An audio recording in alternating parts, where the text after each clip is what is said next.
In city, with millions of homes, but no people. Empty streets, silent buildings, rows of apartments, and with no lights. And the most shocking part? These cities were not abandoned. They were built intentionally. So the question is, why is China building ghost cities? China, the world's second largest economy, a country known for bullet trains, massive infrastructure, and record-breaking construction. But inside this same country, there are entire cities where everything exists: roads, malls, schools. Except people: Ordos, Kangbashi, Tianducheng. These aren't just places. They are part of a phenomenon that has confused economists, investors, and governments around the world.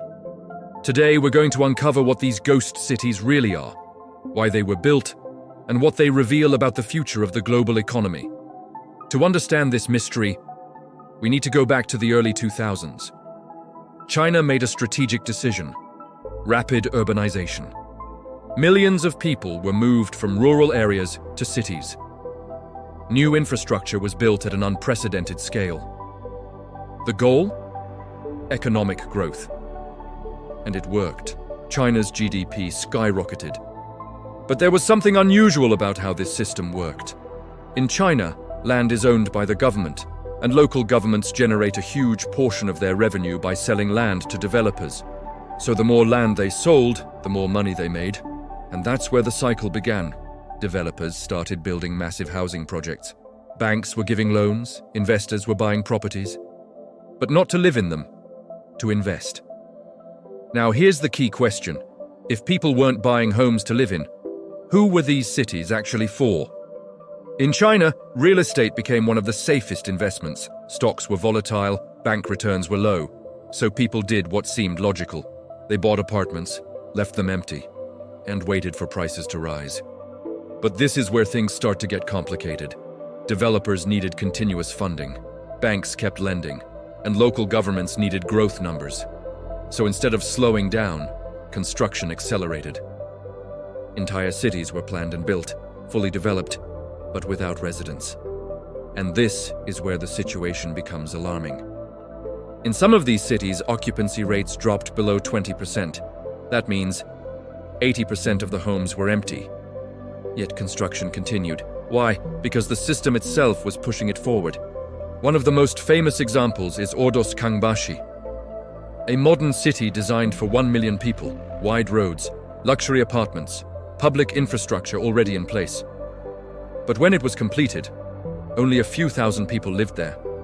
It looked like a futuristic city, but without life. Another example, Tianducheng, often called Fake Paris, complete with a replica of the Eiffel Tower and European-style buildings. But for years, it remained largely empty. But the real problem wasn't just empty cities. The real problem was debt. These projects were built using massive loans. Developers borrowed heavily.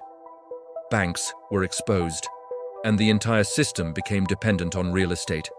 If this system collapsed, it wouldn't just affect China. It could impact the entire global economy. But then, a shocking truth began to emerge. Some experts argued this wasn't entirely a failure. It was part of a long-term strategy. China was building cities in advance, preparing for future urban migration. So when people moved, the infrastructure would already exist. But on the other side, data started revealing something more concerning. Overbuilding, massive oversupply. In 2021, the Evergrande crisis made headlines. One of China's largest real estate developers was on the verge of collapse. And suddenly, the world started asking, is this a bubble?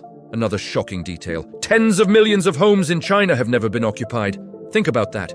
Resources used, money invested, entire cities built, but no real demand. Today, China's real estate sector accounts for nearly 25 to 30% of its economy. If it slows down, the effects could ripple across the world. But the deeper impact is not just economic, it's conceptual. It forces us to question, what does growth really mean?